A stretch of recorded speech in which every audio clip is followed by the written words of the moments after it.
नमस्कार बच्चों, आज यहाँ पे समाकलन में कुछ हम लोग और थोड़ा सा नया सीखेंगे। पिछले वीडियो में हमने आपको केवल फार्मूले और थोड़ा बहुत कुछ कॉन्सेप्ट के बारे में बताया था कि समाकलन और अवकलन में अंतर कितना होता है और किस तरीके का होता है, ये चीज बताई थी आपको और कुछ फार्मूले आपको लिखाए थे। ठीक है, आज कुछ और मजा आने वाला है। समाकलन की क्लास में कुछ ऐसी चीज आपको बताऊंगा, ऐसे कॉन्सेप्ट बताऊंगा जिनसे जिस टाइप से डायरेक्ट क्वेश्चन हमको दिए होते हैं उस तरीके से, ताकि क्वेश्चनों को हल करने में बच्चों समस्या ना उत्पन्न हो। डायरेक्ट कॉन्सेप्ट उस तरीके का हम आपको सिखाएंगे यहाँ पे कि समाकलन के प्रश्न आपके सामने जब आए तो आपको सोचना ना पड़े कि हाँ अब इसका समाकलन करना कैसे है। आ जाते हैं बच्चों यहाँ पे कि हमने पिछले वीडियो में आपको समाकलन के कुछ शुरुआती फार्मूले जो सूत्र होते हैं वो हमने आपको लिखाए थे और कुछ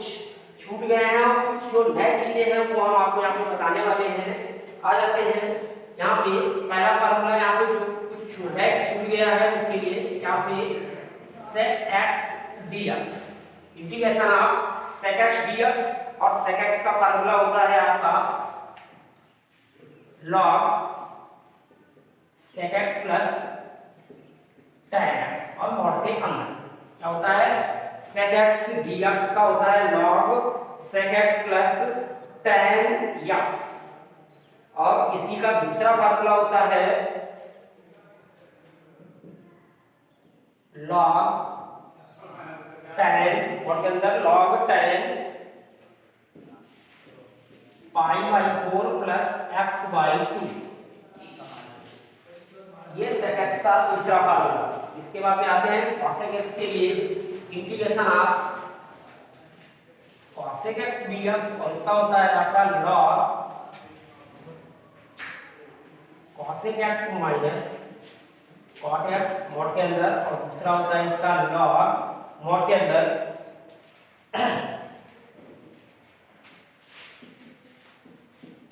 tan x/2 प्लस c सब में जोड़ देंगे। बताया था उस दिन कि क्या होता है कि समाकलन में पदों का विस्तारण होता है। विस्तारण का मतलब बढ़ोतरी होती है, तो कांस्टेंट से एक पद की बढ़ोतरी को दर्शाने के लिए हम लोग यहाँ पे c का प्रयोग करते हैं, प्लस c।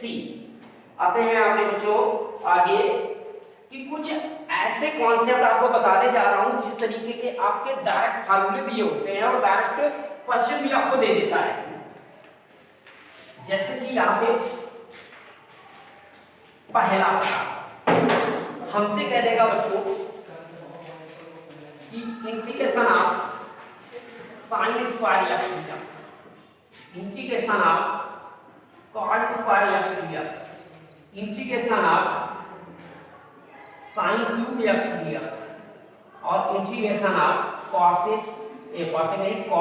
क्यूब x और dx। ये कुछ क्वेश्चन मैंने आपके सामने लिखे कि इनका समाकलन करने के लिए आपको कह देगा कि sin स्क्वायर x का समाकलन करो, cos स्क्वायर x का समाकलन करो, है ना, sin क्यूब का करो, cos क्यूब का करो। तो इनका समाकलन आपको किस तरीके से करना है, तो आ जाते हैं यहाँ पे कि sin cos इनके घात 2 और घात 3 के समाकलन हमको कैसे करना है। आ जाते हैं सबसे पहले घात 2 की बच्चों चर्चा करेंगे कि sin स्क्वायर और cos स्क्वायर अगर दिया हो तो इसका समाकलन हमको कैसे करना है। sin स्क्वायर और cos स्क्वायर का समाकलन करने के लिए हम लोग cos 2 यानी कि cos 2a, 2 गुने कोण वाले फार्मूले यहाँ पे प्रयोग करेंगे, और 2 गुने वाले कोणों के वे फार्मूले अप्लाई करना है आपको यहाँ पे जिनमें साइन और cos की वैल्यू होती है। पहला फार्मूला हमने पढ़ा होगा cos 2a का, वो होता है 2 cos स्क्वायर a-1, और दूसरा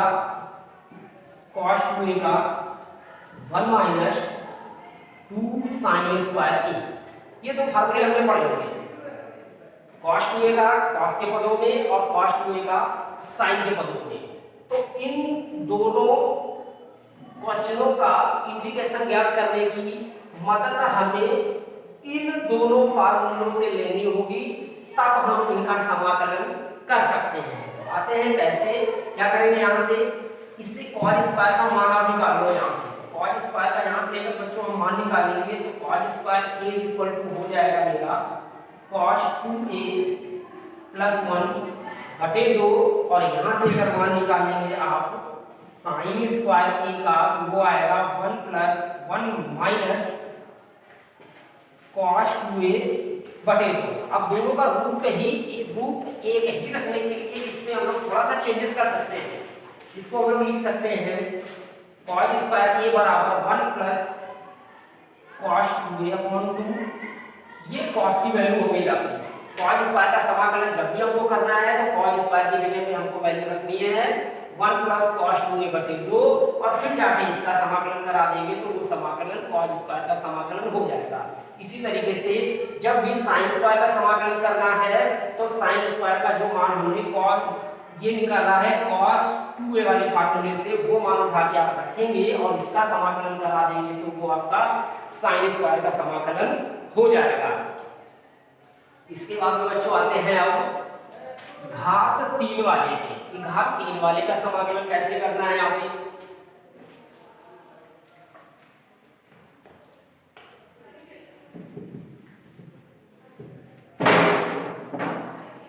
घात 3 वाले के लिए आप क्या करेंगे कि कोण के 3 गुने वाले मान वाले फार्मूलों का प्रयोग करेंगे, यानी कि sin 3a cos 3a। पहला फार्मूला मैंने आपके सामने लिखा है sin 3a, और ये हम लोग फर्स्ट ईयर में 10th में पढ़ चुके हैं। तो कोणमिति में आते हैं इसका फार्मूला बच्चों क्या होता है। sin 3a का होता है आपका 3 sin a माइनस का 4 sin क्यूब a, और फिर आते हैं cos 3a। cos 3a होता है आपका 4 cos क्यूब a और माइनस का 3 cos। जैसे कि पिछले वाले फार्मूले में हमने घात 2 वाले पदों को हल करने के लिए बताया था, उस तरीके से यहाँ पे आते हैं। घात 3 के लिए क्या करेंगे आप, यहाँ से sin क्यूब का मान निकाल लो और यहाँ से cos क्यूब का मान निकाल लो। आते हैं क्या बनेगा, sin क्यूब का हम लोग मान निकालेंगे यहाँ से, तो sin क्यूब a का मान निकलेगा यहाँ पे 3 sin a, इसको उठा के इधर लाइन ले जाएंगे तो माइनस का sin 3a और बाई 4। तो जब भी sin क्यूब a यानी कि sin की घात 3a और इसका इंटीग्रेशन आपसे पूछा जाए तो बच्चों याद रखना है कि हमको क्या प्रयोग करना है। ये फार्मूला हमने आपके सामने निकाल के रखा है 3 sin a minus sin 3a/4। ये रखेंगे और इसका अवकलन करा, इसका समाकलन करा देंगे तो sin क्यूब का समाकलन बच्चों हो जाएगा। अब आते हैं इसी तरीके से cos क्यूब का समाकलन कैसे निकालना है। इससे मान निकालो और जाके यहाँ पे रखेंगे और फिर उसका समाकलन करा देंगे तो cos क्यूब का समाकलन हो जाएगा। तो आते हैं यहाँ से बच्चों cos क्यूब का समाकलन, cos क्यूब का मान निकालना है। तो cos क्यूब का मान निकालेंगे आप, cos क्यूब a का मान निकालोगे तो हो जाएगा यहाँ से cos 3a माइनस का, सॉरी माइनस नहीं प्लस का होगा, इसको उठा के जब इधर लाएंगे तो प्लस का हो जाएगा। तो cos 3a और प्लस 3 cos a और अपॉन 4, ये मान हो गया जाके आपका cos क्यूब a का। तो ये हमें याद रखने वाले 4 पॉइंट हमने आपको बताया क्या, कि sin की घात 2 cos की घात 2 का मान समाकलन ज्ञात करना हो तो कैसे ज्ञात करेंगे, और इसी तरीके से sin क्यूब और cos क्यूब का समाकलन ज्ञात करना हो तो कैसे ज्ञात करेंगे। ये हमने अभी आपको सिखाया और बताया। इसको आपको अध्ययन करना है बच्चों और ध्यान देना है। इसके बाद में आगे आते हैं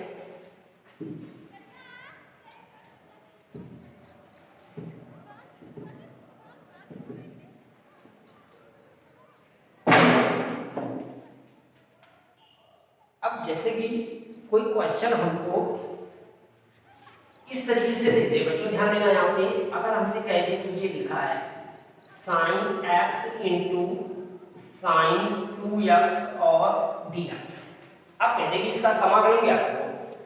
sin x और sin 2x कह देंगे इसका समाकलन ज्ञात करो। तो अब बच्चों इसका समाकलन कैसे ज्ञात करना है, तो इसका समाकलन करने के लिए हम लोग कक्षा 10 और कक्षा 11 में त्रिकोणमिति में कुछ इस टाइप के फार्मूले पढ़ चुके हैं, और वो मैं फार्मूलों की कंडीशन आपके सामने लिख रहा हूँ। और ये फार्मूले आपको फर्स्ट ईयर की बुक से या 10th की बुक से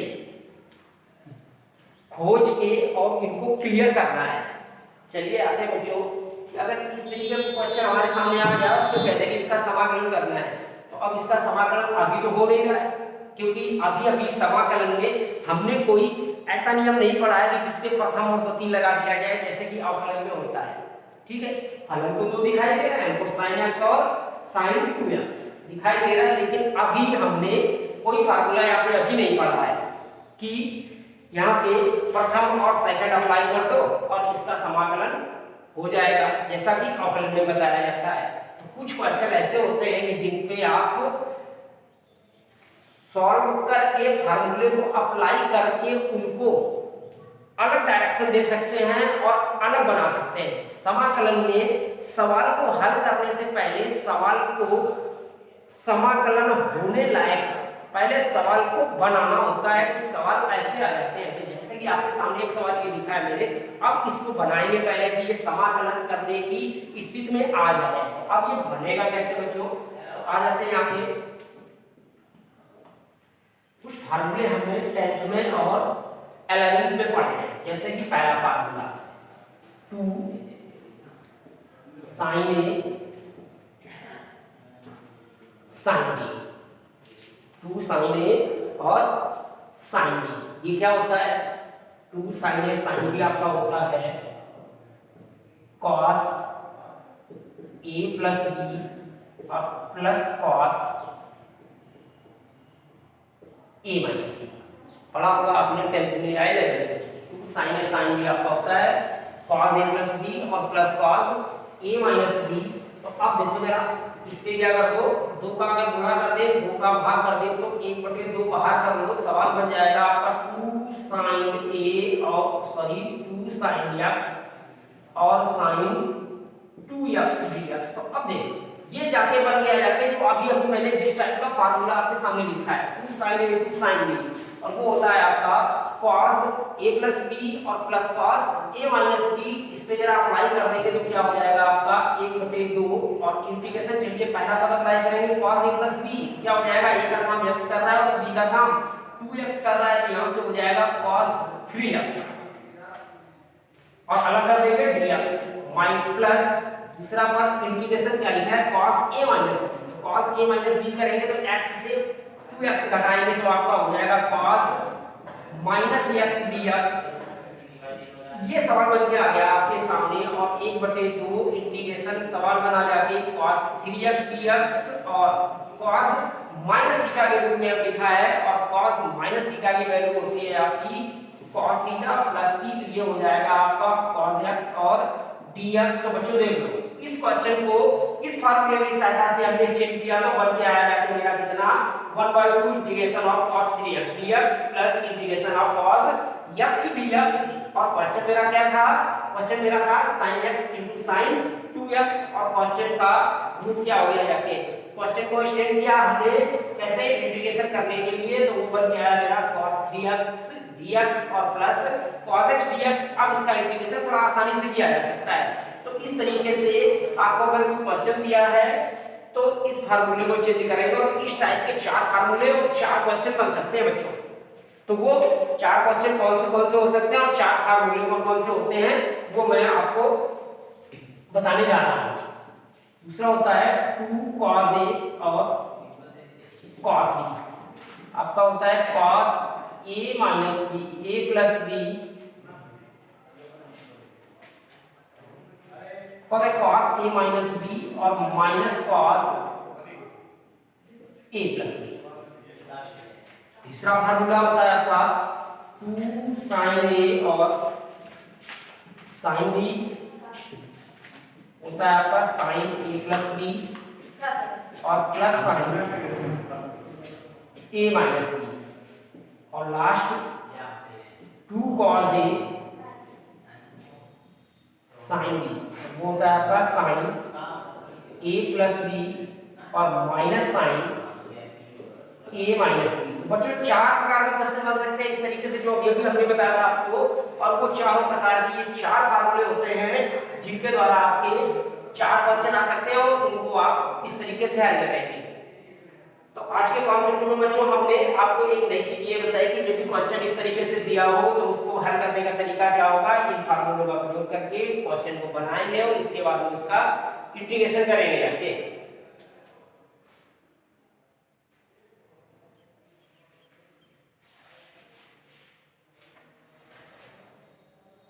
चलिए बच्चों आते हैं आज एक्सरसाइज 7.1 इंटीग्रेशन की, और एक क्वेश्चन आपको बता के आज छोड़ रहा हूँ, केवल एक क्वेश्चन बता रहा हूँ आपको, और इसके आगे आप घर में अध्ययन करेंगे और फिर अगले वीडियो में अगले क्वेश्चनों की चर्चा करेंगे। तो एक क्वेश्चन आपको बताऊंगा,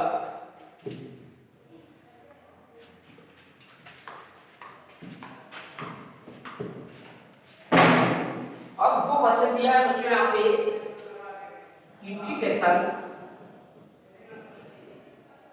sin 2x dx, ये दिया है इंटीग्रेशन sin 2x और dx, इसका समाकलन करना है। अब अवकलन में और समाकलन में भिन्नता क्या होती है, चलिए इसको अवकलन के लिए भी लेते हैं बच्चों यहाँ पे। अगर यही लिख दिया जाए ddx ऑफ sin 2x, तो अब इसमें और इसमें अंतर क्या हो रहा है। अवकलन हम लोगों ने पढ़ा है कि जब भी किसी फलन को संयुक्त फलन के रूप में लिख दिया गया हो और उसका यदि अवकलन कराना है तो जब तक क्या मुख्य फलन नहीं मिल जाएगा तब तक उसका अवकलन क्रमानुसार कराते रहते हैं। जैसे कि यहाँ पे अगर हम लोग देखें कि ये लिखा है sin 2x और sin के साथ में 2x जो है एक संयुक्त फलन का रूप लेके काम कर रहा है, इसका अवकलन हम लोग कराएंगे तो हमें बताया गया है कि sin x का करा दो बेटा तो वो होता है cos 2x हो जाएगा, और 2x का पुनः करा देंगे तो 2 आ जाएगा, और इसका अवकलन हो जाएगा 2 cos और 2x। ये बहुत अच्छी पॉइंट है, लेकिन समाकलन में डिफरेंट क्या होता है, समाकलन की कंडीशन क्या होती है। तो बच्चों आते हैं यहाँ पे कि आपको ये देखना है कि हमको सबसे पहले फलन कैसा दिया गया है और फलन का रूप क्या है। तो बच्चों अगर इसको हम कंपेयरिंग कराए जाते तो इंटीग्रेशन आप sin x dx से कंपेयरिंग हो रही है, फलन को देख रहे हैं कि ये sin x के रूप में लिखा है बट x ना होके यहाँ पे क्या हो गया 2x हो गया, ठीक है। तो अब यहाँ पे समाकलन में क्या करते हैं कि जहां पे संयुक्त फलन आपका लिखा हो उसको उठा के किसी प्रतिस्थापन के मान के बराबर मान लेते हैं यहाँ पे। जैसे कि इसको हम लोग मान लेते हैं यहाँ पे लेट कुछ भी मान लेते हैं 2x को मान लिया t, तो संयुक्त फलन का काम कर रहा है 2x और 2x को मान लिया t, और ये समाकलन का बच्चों दूसरा रूप होता है, और रूप का मतलब प्रकार, और वो दूसरा प्रकार है प्रतिस्थापन विधि से समाकलन।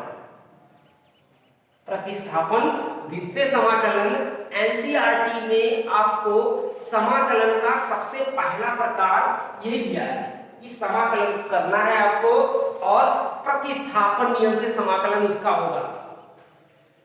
तो जहां पे संयुक्त फलन होता है उसको उठा के किसी दूसरे चर के बराबर मान लेते हैं, और बच्चों याद रखना है कि जिसको हमने माना है उसका उसी के सापेक्ष आपको अवकलन कराना है। किसके सापेक्ष, जिसके सापेक्ष आपको समाकलन करना है। तो समाकलन आपको x के सापेक्ष करना है, dx हमको बता रहा है कि समाकलन x के सापेक्ष करना है, तो जिसका हमने प्रतिस्थापन लिया है उसका अवकलन भी आपको x के सापेक्ष ही करना है। इसका अवकलन कर देते हैं x के सापेक्ष, तो अवकलन करेंगे तो 2x का अवकलन हो जाएगा 2, और t का x के सापेक्ष अवकलन करेंगे तो हो जाएगा dt अपॉन dx, और यहाँ से dx की वैल्यू आप निकाल लो जो प्रतिस्थापन का हमने अवकलन किया है।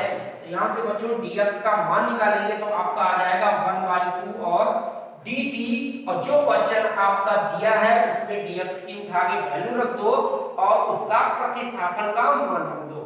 क्या बन जाएगा यहाँ से बच्चों, sin और 2x को हमने माना था t, और dx की वैल्यू ये निकली है dt बटे 2, 1/2 को बाहर ले आते हैं तो सवाल बन जाएगा 1/2 sin t और dt।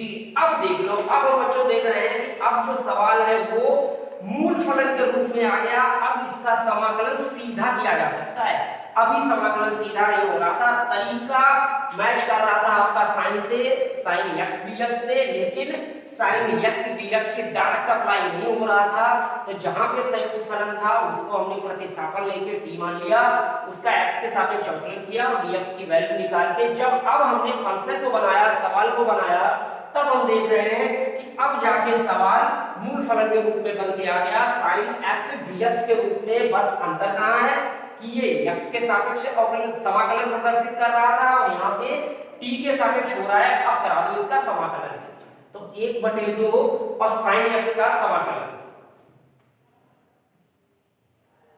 माइनस cos x यानी कि माइनस cos t और प्लस c, ये हो जाएगा माइनस cos t और प्लस c। और अब आके t का उठा के मान रख लो यहाँ पे, तो t हमने किसको माना था, तो माइनस का 1/2 और cos t माना था हमने 2x को और प्लस c, तो ये समाकलन हो गया आपका किसका, sin 2x dx का समाकलन आया आपका माइनस का 1/2 cos 2x प्लस c। तो बच्चों अब आपको क्या करना है कि जितने फार्मूले हमने आपको पढ़ाए हैं और जो कॉन्सेप्ट अभी बताया आज के दिन और जो पिछले वीडियो में बताए, ये बच्चों आपको घर में बैठ के तैयार करना है। और पहला क्वेश्चन हमने आपको बताया, एक्सरसाइज के जितने क्वेश्चन आपको आ जाए वो आपको करने हैं और जो क्वेश्चन दिक्कत करेगा वो फिर अगले वीडियो में आपको बताएंगे।